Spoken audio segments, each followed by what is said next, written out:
Bien-aimés frères et sœurs en Christ, que le Dieu de paix, de grâce et de bénédiction soit avec chacun de vous et vous accorde toutes ces grâces. Nous continuons notre enseignement sur la parole de Dieu, mais sur l'Église, la doctrine de l'Église. Alors, nous avons fait la dernière fois le baptême. Le baptême, et nous avons dit que le baptême nous sépare d'avec le monde du péché, la chair, le diable, et le baptême nous unit à Jésus-Christ par la foi que nous avons eue en lui. Donc, c'est la séparation d'avec le monde et la vie d'obéissance avec Jésus. La Bible dit que si quelqu'un est en Christ, il est une nouvelle créature. Les choses anciennes, sa vie ancienne est passée et maintenant toutes choses sont devenues nouvelles. Donc, il vit la vie d'obéissance, de sainteté avec Jésus-Christ et le symbole, c'est le baptême. Aujourd'hui, nous allons voir la deuxième ordonnance qui est la Sainte Seine ou le repas du Seigneur. Le texte de base est 1 Corinthiens 11 du verset 23 au verset 27. Car j'ai reçu du Seigneur ce que je vous ai enseigné. C'est que le Seigneur Jésus-Christ, dans la nuit où il fut livré, prit du pain. Et après avoir rendu grâce, le rompit et dit, « Ceci est mon corps qui est rompu pour vous. Faites ceci en mémoire de moi. » De même, après avoir soupé, il prit la coupe et dit, « Cette coupe est la nouvelle alliance à mon sang. Faites ceci en mémoire de moi, toutes les fois que vous en boirez. Car toutes les fois que vous mangez ce pain et que vous buvez cette coupe, vous annoncez la mort du Seigneur jusqu'à ce qu'il vienne. C'est pour cela. Et c'est pourquoi celui qui mangera le pain ou boira la coupe du Seigneur indignement sera coupable envers le corps et le sang du Seigneur. Donc, c'est le texte. Alors, quand la Sainte Seine a-t-elle été instituée ou bien a commencé? Les Juifs observent la Pâque, la fête de Pâques, en souvenir de leur délivrance de l'Égypte. Ils étaient esclaves en Égypte et ils ont été délivrés par la main puissante de l'Éternel. Et son instrument, c'est le prophète Moïse. Donc la Pâque est leur fête d'indépendance. La fête de la liberté. Et pendant sa dernière Pâque, avant de mourir, Jésus-Christ a fêté ou a mangé cette Pâque avec ses disciples. Et au cours du repas, il a pris du pain et après avoir remercié Dieu, il a découpé et a donné à ses disciples en disant, « Ceci est mon corps qui est donné pour vous. Faites ceci en mémoire de moi. » Ensuite, il prit une coupe pleine de vin et il a remercié le Seigneur et il a dit, « Cette coupe est la nouvelle alliance à mon sang qui est versée pour vous. Donc, après avoir fêté, ils ont chanté des hymnes ou des cantiques et ils sont sortis dans la nuit pour aller au mont Olivier, dans le jardin du mont Olivier. Alors, c'est là que Jésus a été trahi par Judas et, comme il a annoncé, et le lendemain, il a été crucifié. Donc, on trouve les récits de la Sainte Seine dans les 3 évangiles, Matthieu, Marc, Luc, et aussi dans l'épître aux Corinthiens. 1 Corinthiens 11, du verset 23 au verset 30. Alors, la Sainte Seine porte beaucoup de noms.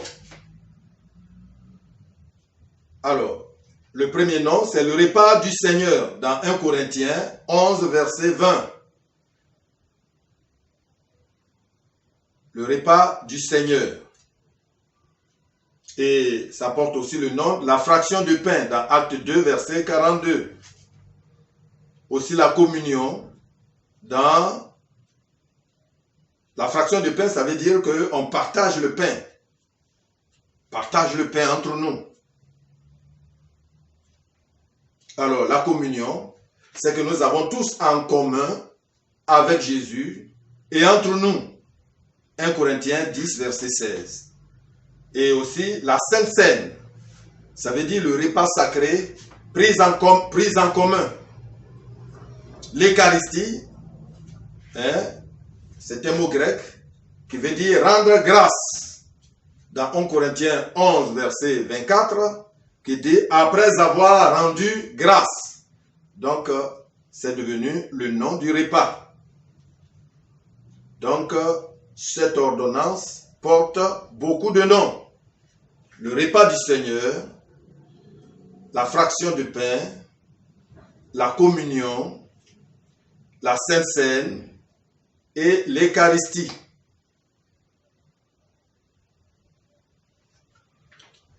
Alors, pendant ce repas, 2 éléments sont utilisés.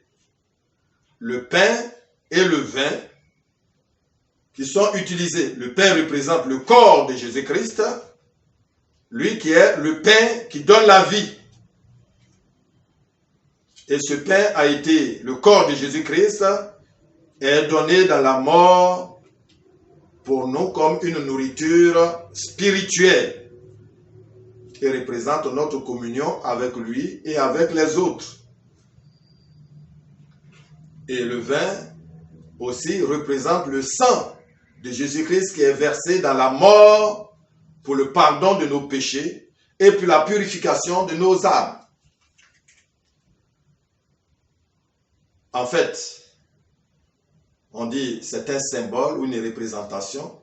Le jour de la Sainte Seine, la première Sainte Seine, le Seigneur, le corps du Seigneur a été physiquement présent.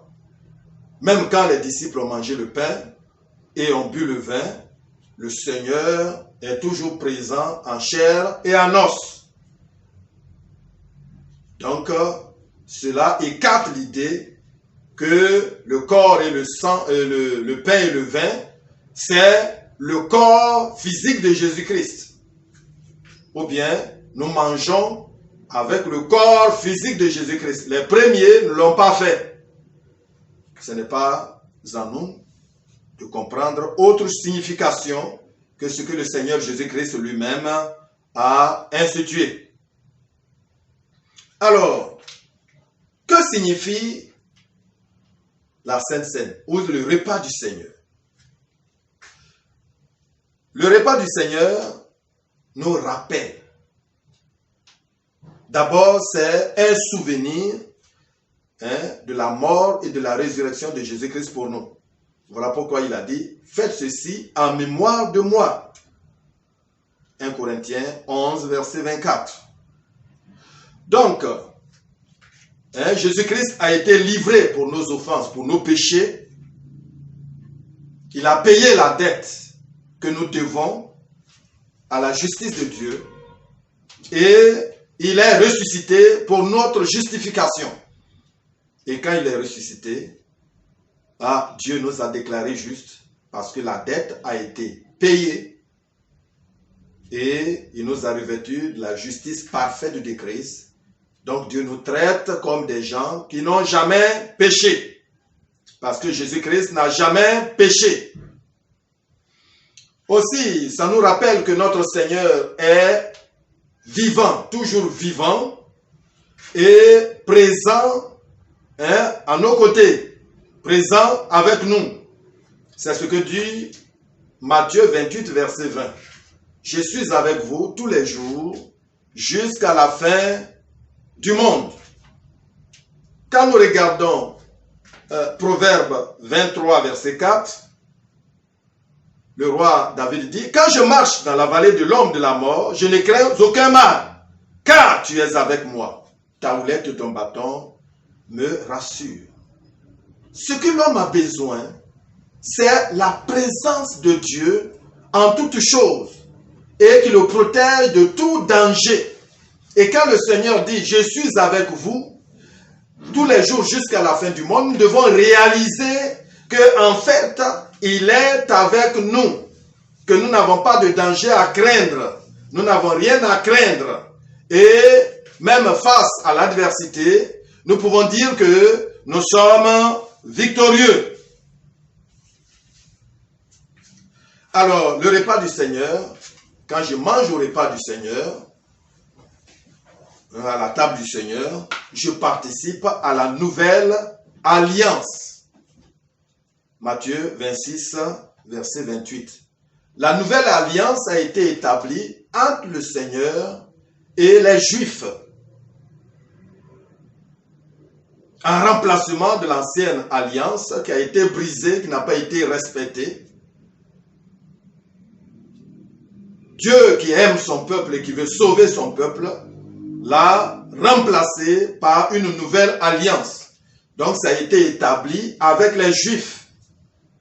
Mais nous, lorsque nous mangeons au repas du Seigneur, nous participons à cette alliance. C'est-à-dire, nous sommes maintenant dans cette alliance. Et les bénédictions de cette alliance aussi viennent sur nous. C'est-à-dire, nous profitons de toutes les bénédictions de la même manière que les Juifs. Nous avons le pardon des péchés. Mais avant de parler du pardon des péchés, nous sommes unis maintenant à Dieu. Nous sommes revenus à Dieu. Nous sommes devenus peuple de Dieu. Par la foi en Jésus-Christ, nous sommes devenus des enfants d'Abraham. Donc nous participons à l'alliance, la dernière alliance du peuple d'Israël avec Dieu par notre participation au repas du Seigneur. Aussi, nous annonçons que le Seigneur Jésus-Christ est mort pour nous. Oui, sa mort est très importante parce que le salaire du péché, c'est la mort. Et il est mort pour nous. Ça veut dire que je n'ai plus rien à payer lorsque j'accepte Jésus-Christ et que je suis avec Jésus-Christ. Je ne dois plus être condamné loin de Dieu, mais je suis maintenant enfant de Dieu. Et nous annonçons sa mort, nous annonçons aussi son retour. Nous disons que le Seigneur Jésus-Christ va revenir. Alors, Apocalypse 22, verset 17, il a dit, « Et voici, je viens bientôt. Heureux ceux qui ont gardé la parole de la prophétie de ce livre. » Il a dit plusieurs fois. Et Apocalypse 22, verset 17 dit, « Voici, je viens bientôt et ma rétribution est avec moi pour rendre à chacun selon ce qu'est son œuvre. » Donc, nous annonçons qu'il va venir. Et pour cela, nous nous préparons. 1 Pierre et 1 Jean 3, verset 3 dit, quiconque a cette espérance en lui se purifie comme lui-même est pur. C'est-à-dire quoi? Que nous vivons de manière à lui plaire.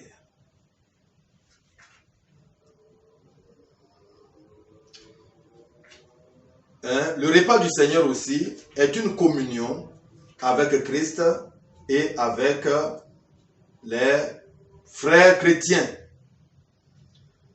Donc quand nous participons ensemble au repas, cela montre que nous sommes unis à Jésus. Nous participons, nous partageons tout avec le Seigneur. Ses bénédictions, son sort, ses persécutions, sa mort et toutes choses, nous partageons. Voilà pourquoi l'apôtre Paul dit, il nous a été fait la grâce, non seulement de vivre pour le Seigneur Jésus-Christ, mais aussi de mourir pour lui. Donc notre vie et notre mort ne dépendent pas des hommes, ne dépendent pas du diable, ni des circonstances, mais de celui qui est mort et qui est ressuscité pour nous, Jésus-Christ. Donc il nous a fait grâce, non seulement de croire en lui, mais aussi de souffrir pour lui. Donc nous sommes unis. Et la présence spirituelle de notre Seigneur Jésus-Christ est avec nous pendant le repas, comme pendant que sa parole est prêchée. Cela montre que nous sommes unis, nous pouvons nous servir aussi les uns les autres.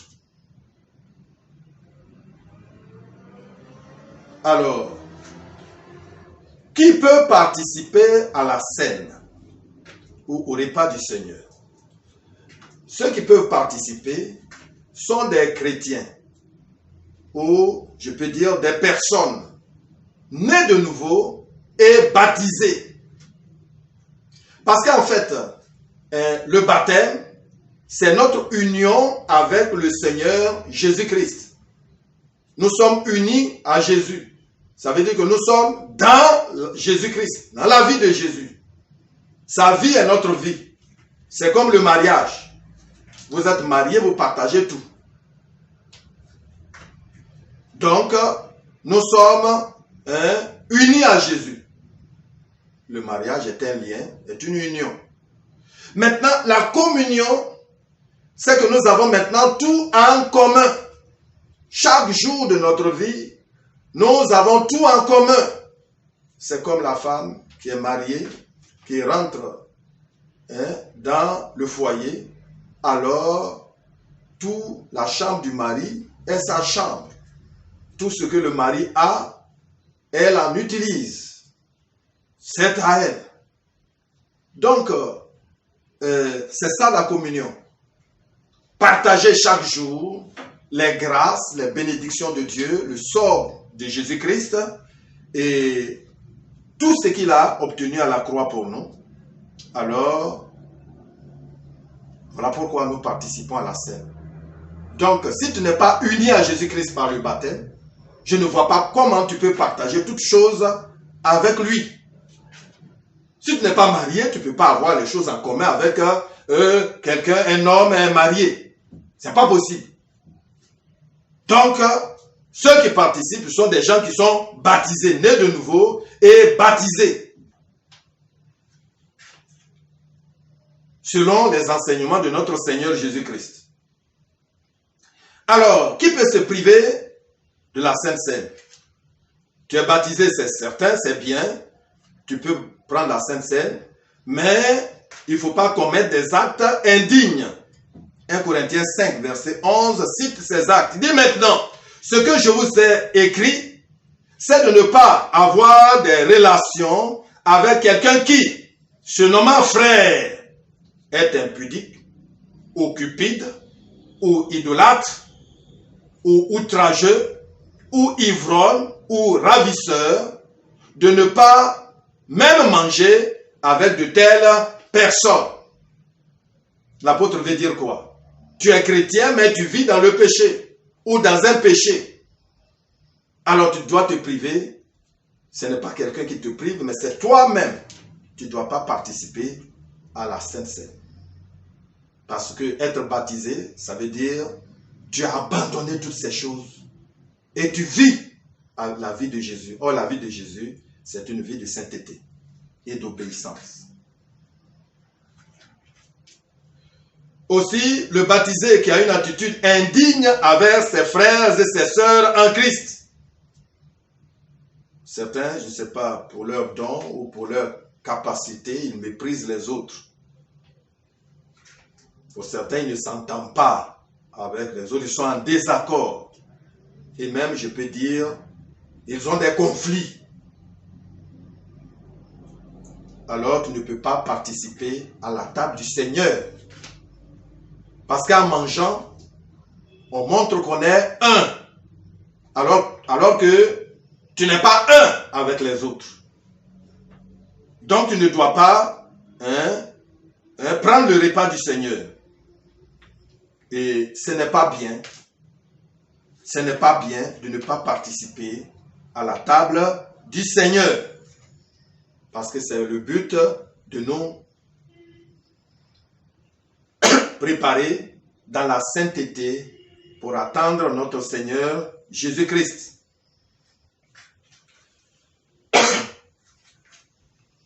Car aussi il y a un danger de participer à la table du Seigneur quand on est dans un péché.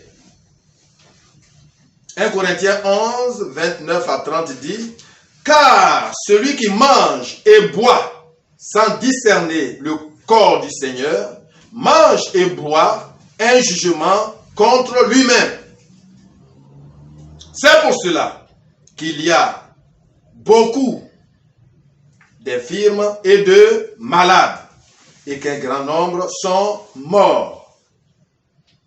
Donc il y a un danger. Tu ne dois pas venir manger à la table du Seigneur alors que toi-même,